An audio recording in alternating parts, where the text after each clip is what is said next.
I'm Malcolm Van Delst, and this is an excerpt from Do the Wrong Thing, a book series or extra long novel that opens with a woman describing her suicide attempt as ordinary, like brushing my teeth. In an attempt to answer the question, why did I do it? She tells her life story.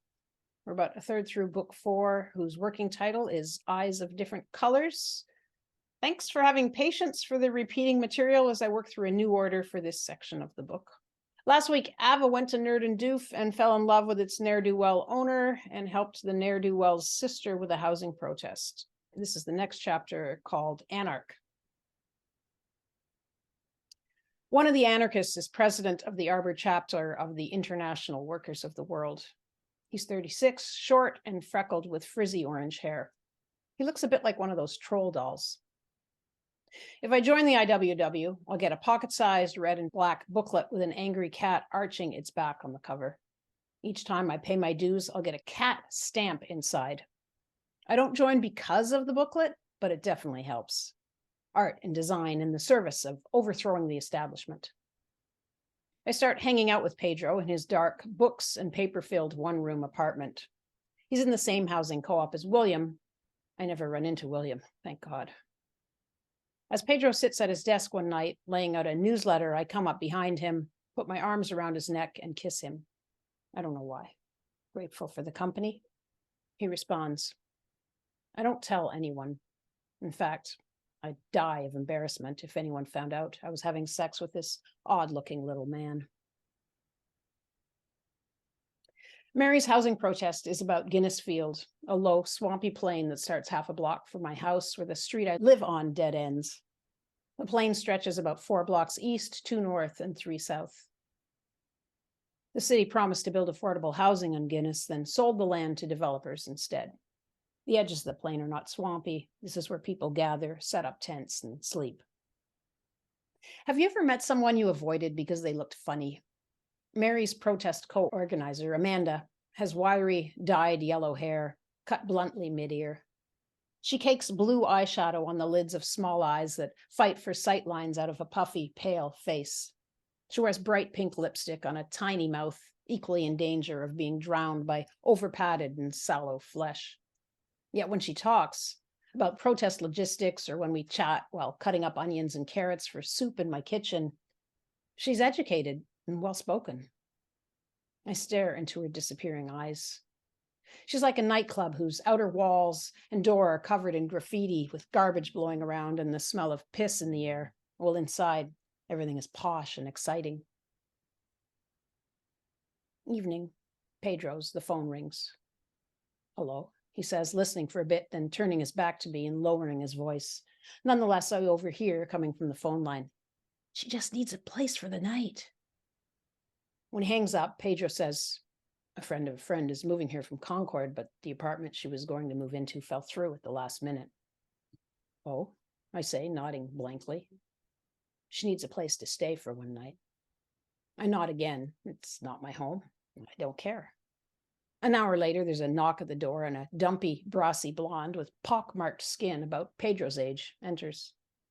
Hi, I'm Susan, she says, briefly nodding to me before addressing Pedro. Can I use your phone? Her voice is raspy and low, like she spent her whole life drinking straight whiskey and smoking. I need to make some dates and money. I look from Pedro to her, to Pedro again. Susan is about 5 feet tall, not fat, but not thin, thick. That's what she is, thick around the middle. Her eyes are devoid of light, as is her ravaged skin pillowing what could be decent cheekbones, but her forehead is low. Pedro is expressionless. Sure, he says. Thanks, says Susan before taking a slip of paper from her purse and moving to the phone. She dials. Hi, honey, she purrs. I stare. Open mouth. Well, internally open mouth. Externally, I'm poker-faced. I can't believe what I'm hearing. Her voice is completely different, sexy, warm, velvety. I look away. This is Cherry, she continues. I'm blonde, 5'8" and 115 pounds, 22 luscious years old. She pauses. My measurements are 36, 27, 37. I look back at Susan, her Cherry.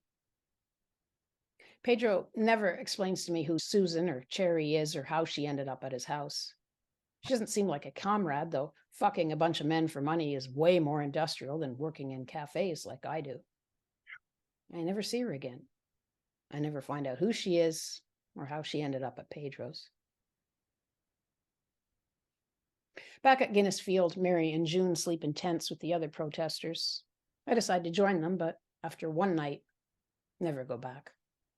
The ground is hard and cold, and outside around the campfire, increasingly angry, drunk conversations go on late into the night. I worry that one of the men will try to come in. At sunrise, having hardly slept, I stagger home. In the no man's land living room hallway, newspapers spread out on the floor, I polish my docs. Eric comes home, stamping leaves and debris off his shoes before heading towards me. He sniffs loudly. I look up and smile as he enters the main area. He nods, moving quickly to the narrow window lodged between the kitchen doorway and the south wall. He fumbles for the handle, then pushes it wide open. A wintry draft blows in. I stop polishing and stare at his back. He ignores me before heading downstairs to his room. I put my cloth down, get up, and go to the window. I hear Eric socking up his steps. I close the window. Can you leave that open? He says. It smells terrible in here. But it's freezing outside, I say, turning around. Your polish gives me a headache, he says. He maneuvers past me, unclasps the window, and pushes it wide again. Then he goes to the kitchen. I go back to the window and this time slam it shut. I squat to finish my boots. I'll be done in a minute, I say, trying to keep my voice calm. It's giving me a headache, he repeats in his whiny, annoying voice, clipped now in anger, as he re-enters the hallway living room. He reopens the window. I focus on my boots, rubbing furiously as he goes back to the kitchen. I hear him open cabinets, remove things. I hear the rustle of a plastic bag and the sliding of the cutlery drawer, the fridge springing open and the glug, glug, glug as liquid is poured into a glass. A few seconds later, he reappears in the living room hallway, a sandwich on a plate and a glass of milk. He smiles smugly as he passes. I stop polishing and explode. You don't get to make all the choices around here, I scream as I bolt up and head for the window. Do you know what it's like to be poor? I slam the window shut. You just have to live with stuff, like smells. That's what it's like to be poor. I whirl around and fly to Eric's open door. He's paused a few steps down. You have to live with stuff. That's what it's like to be poor. That's what it's like. Eric glares at me and sneers and continues descending into his room. I hear the wooden tings as he puts his plate and glass on a table, then watch him reappear, bounding up the stairs. I draw back, out of range, but he only scowls, grabs the handle on his door, and slams it shut.